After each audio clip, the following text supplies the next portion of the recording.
On air with Arshad भट्टी में आपको एक बार फिर खुशामदीद।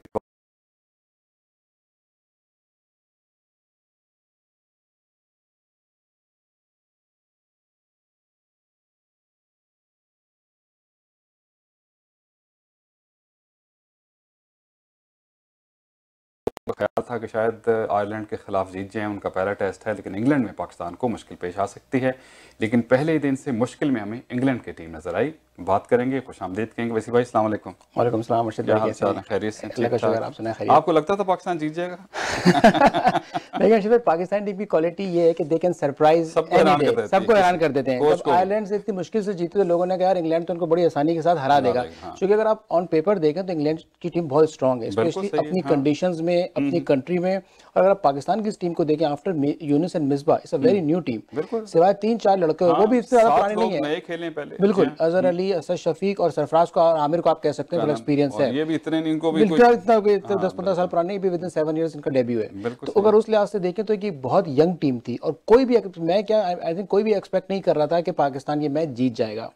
लेकिन आज उन्होंने जो परफॉर्मेंस दी है जो लॉर्ड्स में, वो बहुत, यानी कि इसको हैट्स ऑफ कहूंगा मैं पूरी टीम को। और ये पूरी कंबाइंड देखा जाए तो टीम एफर्ट्स थे। सरफराज ने बहुत अच्छी बात है कि अजहर भी थोड़ा सा फॉर्म में आ गया, अजहर भी फॉर्म में आ गए सेकंड इनिंग में, सबने अपना पार्ट प्ले किया है। और स्पेशली अगर मैं यंगस्टर्स की बात करूं कि जिस तरह फहीम अशरफ और शादाब खान ने पहले इनिंग में खेला है, बहुत अच्छा खेला है। अब्बास को देखें, उसने 9 खिलाड़ी आउट किए, को टेस्ट ही खिलाते हैं, उसको खिलाते हैं, हालांकि इतनी लाइनें लेंथ पे बॉलिंग, आई थिंक वो आ जाएगा वनडे में। उसको लोग आसिफ से मिला रहे हैं क्योंकि ही इज अ सीमर, उसकी बॉल में स्विंग है, ठीक है ना, और लाइन अच्छी है, कोई चेंज एक्शन नहीं है, स्मूथ एक्शन है, लाइन और लेंथ उसकी अच्छी है। तो Abbas is a very good asset for Pakistan I think in future days, और it's a very young team. तो I think hats off to Pakistan. आप कभी लॉर्ड्स गए? हाँ, मैं बिल्कुल इत्तेफाक है अर्शद भाई कि जब 2 साल पहले पाकिस्तान लॉर्ड्स में जीता 2016 में मिसबा की कप्तानी में, तो मैं पूरे 4 दिन मैच देखा वहाँ पे। जब पुशअप लगाए थे उन्होंने, जब पुशअप लगाए थे उन्होंने, उस दिन मुझसे किसी ने पूछा इस दफा पुशअप्स लगेंगे, मैंने कहा राहिल शरीफ तो जा चुके हैं, हमारे पुशअप लगेंगे नहीं लगेंगे।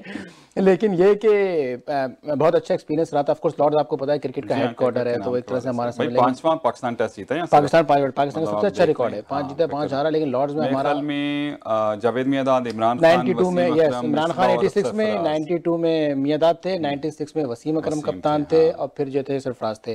तो पाकिस्तान मिसबा पाकिस्तान, हाँ ये बहुत अच्छा पाकिस्तान का लॉर्ड। सब लोग बात करते हैं इंग्लैंड में, तो जो लोग रहते हैं पाकिस्तान की विकेटों के बारे में तो आप कुछ कह नहीं सकते ना, कि जैसे बना दी जिसने पहले बैटिंग कर ली, सब लोग नॉर्मली हम जो स्पेशली इंडिया पाकिस्तान श्रीलंका में जनरली फर्स्ट बैटिंग आप करते हैं भैया। लेकिन जो रूट को कप्तान बनाया, इससे पहले यहाँ भी कप्तानी का मसला तो चल रहा है ना इंग्लैंड में बहुत मसले से। तो ये फैसला ही मेरे ख्याल में पहले दिन से लोगों ने कहा कि क्या फैसला, बड़ा क्रिटिसाइज हुआ इस पे। सही कहा आपने, कहा कि इंग्लिश कमेंटेटर्स ने भी कहा कि उन्होंने कहा कि जब बॉलिंग फ्रेंडली कंडीशंस थी, नंबर 1, नंबर 2 आपके पास दुनिया के 2 बेहतरीन फास्ट बॉलर हैं, जेमी एंडरसन की 500 से ऊपर विकेट है, और ब्रॉड की भी 400। जब आपके पास 2 इतने एक्सपीरियंस बॉलर हैं, और पाकिस्तान की टीम आपको पता है कि बैटिंग इतनी स्ट्रॉन्ग नहीं है, तो पता नहीं कौन खेलेगा। What he was thinking, everybody surprise कि वो क्या सोच के उसने पाकिस्तान को बैटिंग दी। टेस्ट जो है इमामुल हक का था, और उसके बाद हारिस सोहेल का भी मेरे ख्याल में 4-5 टेस्ट हैं, उसके बाबर आजम के भी 10-12 टेस्ट होंगे, कोई नहीं था। तो ये बात बहुत आपने सही कही कि काफी क्रिटिसाइज भी हुआ इसके ऊपर। बॉब विलिस ने, इयन बोथम ने, मैं देख रहा था कि क्या सोच के उन्होंने बैटिंग की। तो वो सरफराज ने जब टॉस हारा तो उसके बाद उसका इंटरव्यू सरफराज ने, अगर मैं टॉस जीतता तो मैं बॉलिंग ही करता। तो उसने वही किया जो पाकिस्तान चाह रहा था, और पाकिस्तानी बॉलर्स ने उस सिचुएशन को पूरी तरह कैपिटलाइज किया और उनकी बारी समेटी। लेकिन एक चीज समझ नहीं आई, मतलब चले बैटिंग में तो चले थोड़ा बहुत हो जाता है, लेकिन दूसरी इनिंग्स में भी कुछ चेंज नहीं आया। जो मेन बॉलर जो उनके प्लेयर्स थे, जो रूट है, कुक है, स्टोक्स बहुत अच्छा खेलते हैं, मतलब याद है पिछले जब हुए थे मैचेस उन्होंने, और उनके जो विकेट कीपर हैं वो बहुत अच्छा खेलते हैं।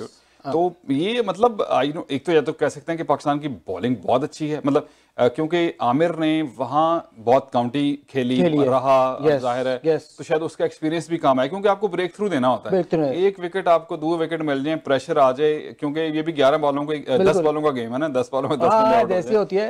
तो आज में हुआ ये कि पहली इनिंग में जब हमने इंग्लैंड को 184 पे आउट कर लिया ना, तो मोमेंटम चला जाता है गेम का, तो मोमेंटम पाकिस्तान के साथ चला गया। और फिर उसके बाद जिस तरह पाकिस्तानी लड़कों ने जिम्मेदारी से बैटिंग की, जो बहुत कम देखने में आती है टू बी ऑनेस्ट पाकिस्तान की तरफ से, कि हमें 450 प्लस स्कोर किए पाकिस्तानी बैट्समैनों ने। लेकिन मेन हमारे चले 2 करते थे, 2 फेल हो जाते थे। इस दफा 4 लड़कों ने स्कोर किया, प्लस फहीम अशरफ ने 38 रन किए, तो आमिर ने 20-25 रन बनाया। तो हर लड़के ने बहुत ही जिम्मेदारी, बहुत बिल्कुल 50 और कुछ इंग्लैंड के खिलाड़ियों ने कैच भी छोड़े।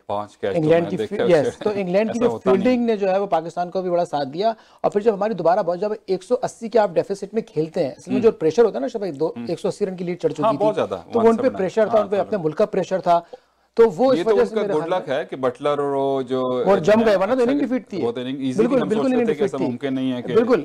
पाकिस्तान ने, अगर आप देखें तो क्रिकेट जो टेस्ट क्रिकेट है वो सेशन बाय सेशन चलती है, तो पाकिस्तान ने उस टोटल टेस्ट मैच में 10 सेशन हुए हैं, 3 पहले दिन, 3 दूसरे दिन, 3 तीसरे दिन, आखिरी चौथे दिन। पाकिस्तान ने सिवाय एक सेशन के जो इंग्लैंड ने विकेटलेस गुजारा 3, सारे सेशन में पाकिस्तान, जी हाँ, सारे सेशन में पाकिस्तान जो है वो मैच पर हावी था। तो वही बात है कि Pakistan is ability to surprise any team. Australia आती तो ऑस्ट्रेलिया को सरप्राइज कर सकते हैं, बांग्लादेश आती तो उसके लेवल पे आगे खेल जाते हैं। मतलब पाकिस्तान चैंपियंस ट्रॉफी जीता है ना, उसके बाद से जो है इनका मोरल भी अच्छा है और इनकी परफॉर्मेंसेस भी अच्छी। अच्छा, बाबर आजम जख्मी हो गए, ये बड़ा पाकिस्तान के लिए लॉस है, और बड़ा अच्छे प्लेयर थे, मतलब वो एक बंदा ऐसा था जिसको कहते, लेकिन अब मुझे लग रहा है कि जैसे जो वहां से ऐलान हुआ कि पाकिस्तान उसका रिप्लेसमेंट नहीं मांगा, उसकी वजह से भाई ये पहली बात तो बाबर आजम के बारे में बात करूंगा कि बाबर आजम जो है वो वनडे में बहुत परफॉर्म करे थे, लोगों का ख्याल था कि टेस्ट मैच में he is not a test material, लेकिन मेरा हमेशा कहना ये था अगर एक बैट्समैन में टैलेंट है तो आप उसको चांस दें, it takes time but he will perform. कम बनते हैं जितना सीधा बैट से, जिस तरह जिसका स्टाइल है, बहुत ही पुरसुकून स्टाइल है, यंग लड़का है, फिजिकली बहुत फिट है, तो अब उसने आयरलैंड में भी एक 50 की और आज यहाँ पे भी बहुत जिम्मेदारी नहीं, 68 पे अनफॉर्चुनेटली इंसिडेंट हुआ, उसको आर्म गार्ड पहनना चाहिए था, आज के क्रिकेट में आपको चांस नहीं लेना चाहिए, राइट? असल में रीड नहीं हुई ना बॉल उससे, वो बिल्कुल, जी हाँ बिल्कुल, तो जो उसका लॉस है बहुत बड़ा लॉस है। अब उसकी रिप्लेसमेंट में इन्होंने किसी को नहीं बुलाया, उसके शायद आई थिंक मेरे हाल में 2 वजह है, एक तो एक टेस्ट ही बाकी है, अगर लॉन्ग सीरीज होती है 3 टेस्ट 4 टेस्ट तो फिर ये बुलाते।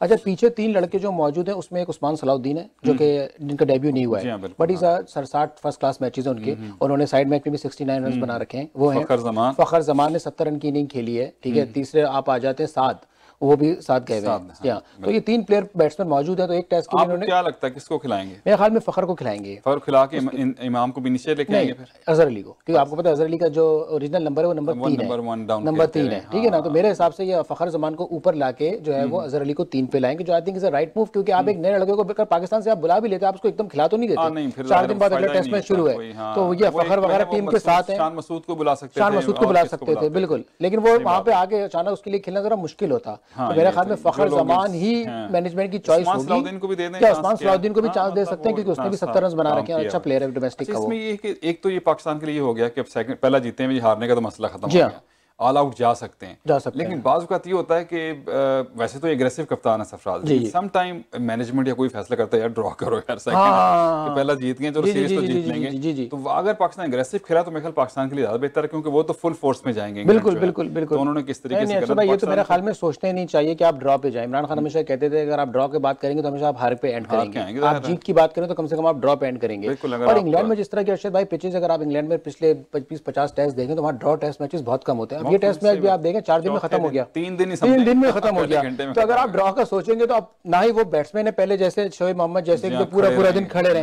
तो आजकल की क्रिकेट चेंज हो चुकी है। ज्यादातर अगर आप टेस्ट मैच देखें स्पेशली इंग्लैंड और ऑस्ट्रेलियन विकेट पे 4 दिन में खत्म हो जाते हैं। आप देखें मतलब वो कितना अच्छा खेलता है, एक बॉल पड़ी है कोकर आउट हो गया, मतलब वो कितना अच्छा, बिल्कुल आमिर ने जो बॉल की है उसको, ठीक है ना, तो मैं नहीं समझता कि ड्रॉ पे जाएंगे, इनको भी अपने फुल फोर्स से जाना चाहिए। एक चीज है कि एडमिस्टन में अब टेस्ट मैच है। अच्छा, पाकिस्तान के लिए अगर आप हिस्ट्री देखें तो पाकिस्तान के लिए लंदन बड़ा फेवरेबल शहर रहा है। लास्ट ईयर भी जो टेस्ट मैच हम जीते हैं 2016 में, एक लंदन में जीते, लॉर्ड्स में पहला, 2 फिर हम हारे लीड्स पे और एडमिस्टन में, फिर लास्ट टेस्ट दोबारा लंदन ओवल में था, फिर पाकिस्तान को जीत के सीरीज ड्रॉ की, तो लंदन हमारे लिए हमेशा से अच्छा रहा है। आपको लगता है कि 2-0 भी हो सकता है, चांसेस 2-0 भी हो सकता है, बिल्कुल, क्योंकि मोरल बहुत हाई है, मोमेंटम साथ है, इंग्लिश की टीम बहुत प्रेशर में है, वहां का मीडिया उनको बहुत लथाड़ रहा है। भाई आप बाद में जरा उनके तबसरे सुने, राइट, तो वो काफी लथाड़ रहा, तो उन प्रेशर अब उन पर है, we have nothing to lose. अगर हम हार भी जाते हैं अर्शद भाई, that's good result, 1-1 is a good result, right, तो हम पे प्रेशर नहीं है, हमें तो मैं कहता हूं प्रेशर रखना नहीं चाहिए, बिल्कुल चढ़ के खेलना चाहिए, और ये चीज पाकिस्तान को अगला टेस्ट भी जिता सकती है। बिल्कुल सही है। अच्छा, यहाँ की बात भी करेंगे आज, क्योंकि हमने सोचा कि इसी के हवाले से बात करते हैं। यहाँ भी क्रिकेट माशाल्लाह से बड़ी हो रही है, और बड़े शायद अफरीदी ने क्लब ले लिया है, और मैं पढ़ रहा था कि अभी जो यहाँ की लीग हो रही है उसमें शायद स्मिथ का नाम भी आ रहा है, स्मिथ आ रहे हैं, क्रिस गेल आ रहे हैं, डेरन सैमी आ रहे हैं। बड़ी बात। ये 4-6 प्लेयर हैं जो कि वाले कोई छोड़ते नहीं, हर लीग खेलते हैं वो। बिल्कुल वो अपने मुल्क के लिए नहीं खेलते, लीग जरूर खेलते हैं। अगर इतना अपने मुल्क में मेहनत कर लेना, उनके सारे लड़के जितनी लीग में मेहनत करते हैं, तो वेस्ट इंडीज की टीम बहुत अच्छी हो सकती है। तो वो आई थिंक आफ्टर जुलाई में है, वो किंग सिटी में है, वो T20 है 2 या 3 किंग सिटी में सारे होते हैं। यहाँ पे ये तरीक होनी चाहिए कि कोई ग्राउंड मिसागा में ऐसा बनाए जिस पे जो है वो खेला। देखें हमारे आ रहे हैं लीडर्स, तो शायद इस चीज को तवज्जो दें। थैंक यू वेरी मच, बहुत शुक्रिया। अगले प्रोग्राम में तफसील से बात करेंगे। तो आज मैंने कहा चलें क्रिकेट के हवाले से बात करें। थैंक यू जी जनाब, वसीउद्दीन साहब हमारे साथ थे और क्रिकेट पाकिस्तान के जो दौरा इंग्लैंड के हवाले से खास तौर पर हमने बात की। अगले प्रोग्राम्स में इनसे हम कोशिश करेंगे रेगुलरली कोई सेटअप रखें ताकि यहाँ की क्रिकेट जो है वो खासी फ्लरिश करने वाली है। लेकिन इत्तेफाक कह लीजिए कि कनाडा को चांसेस बहुत मिले, लेकिन कनाडा जो है वो बहुत सी जगहों में क्वालिफाई नहीं कर पाया। शायद यहाँ पे भी कुछ सियासत क्रिकेट में हो, लगता है ऐसे ही है, और इस पर बहुत बात भी होती है। कैनेडियन जो क्रिकेट है उसमें भी बहुत जो है वो सियासत चल रही है। सियासत की बात है तो आपको याद दिला दें, 7 जून जो है वो यहाँ पे प्रोविंशियल इलेक्शन है, लेकिन उससे पहले एडवांस पोलिंग हो रही है और एडवांस पोलिंग 30 मई तक रहेगी। आप जिसको जी चाहे आपका, जिस पार्टी को आप अच्छा लगे वोट दें। पहले भी इस पर जिक्र किया, हमारे अपने पाकिस्तानी निजात जो कैनेडियंस हैं वो भी इन इलेक्शंस में हिस्सा ले रहे हैं। मिसागा से इमरान मियाँ साहब हैं और सफदर हुसैन साहब हैं, ब्राम्पटन से, स्कारबरो से मज़हर शफीक साहब हैं, पिकिंग से इब्राहिम दानियाल साहब हैं। अगर हम कंजर्वेटिव की बात करें तो साइमा मसरत हैं टोबिको से, और इस तरह मियाँ लतीफ़ साहब विंडसर से हैं, और इसके साथ साथ मिसागा से कलीद साहब भी हैं। तो आप कोशिश करें अपने नुमाइंदों को सामने लेके आएंगे। तो जैसे अभी हमने बात की कि मिसागा में चलें, क्रिकेट ग्राउंड के हवाले से बात होगी, चलें उनके थ्रू को बात अप्रोच तो कर सकेंगे, लेकिन वोट आप ज़रूर दीजिए, ये आप पे फ़र्ज़ भी है। और यही इसी तरीके से आप इस सिस्टम में जब शामिल होते हैं तो लोगों को पता है कि आपकी कम्युनिटी वोट दे रही है, तो फिर ऑफ कोर्स आपके लिए भी कुछ ना कुछ सोचते ज़रूर हैं। रमज़ान मुबारक का मुक़द्दस महीना, दूसरा अशरा है। अल्लाह रब करीम हम सब की इबादत को कबूल मंजूर फरमाए। आपसे रिक्वेस्ट है कि जब दुआ करें तो हमें भी अपनी दुआओं में ज़रूर याद रखिएगा। हौसला नहीं हारना, बल हौसला भी को हारने की चीज़, and always follow your heart, क्योंकि सब अच्छे की आवाज़ बशर्त ज़िंदगी। इंशाअल्लाह हमारी आपको मुलाकात होगी अगले प्रोग्राम में। अरशद भट्टी को दीजिए इजाज़त। अल्लाह हाफिज़ और सपुर्द मौला।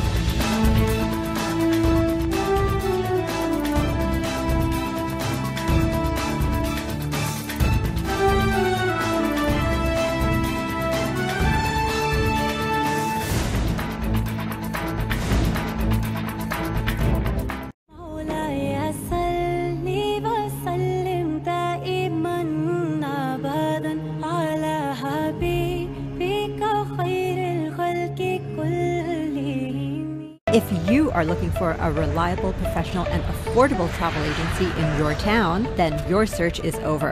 Global Travel and Tours is your personal travel partner. We are the #1 pilgrimage specialist for Hajj, Umrah, as well as ziyarats to Iran and Iraq. Global Travel and Tours is a one-stop solution for your travel, immigration, and Forex needs. We are IATA approved agents and an authorized Umrah agent. To book your holiday or Umrah package, please give us a call right now at 1-877-275-3555.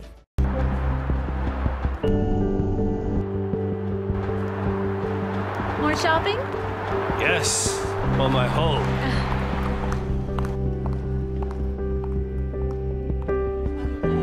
Welcome to Pan Am Blinds Limited. My name is Bobby, and I would like to introduce our very newest product. It is only with us with Pan Am Blinds in improved. This combination of and silver shades, so Venus shades, or Shangri-La shades. So it's a very unique and new product in different color. It's an energy saver.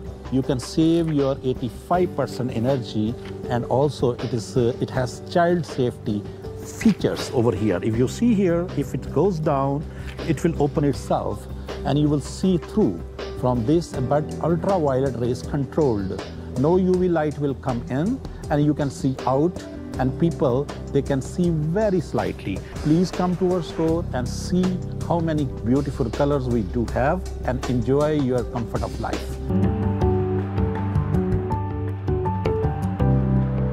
GTA Eid festival. जी हाँ, अब Brampton में ईद की खुशियों के रंग अपनों के संग। GTA ईद फेस्टिवल, जहाँ मेहंदी, क्लोथिंग, शूज, बैंगल्स और फूड के 50 से ज्यादा स्टॉल्स आपकी मेजबानी के मुंतजिर होंगे। बच्चों की इंटरटेन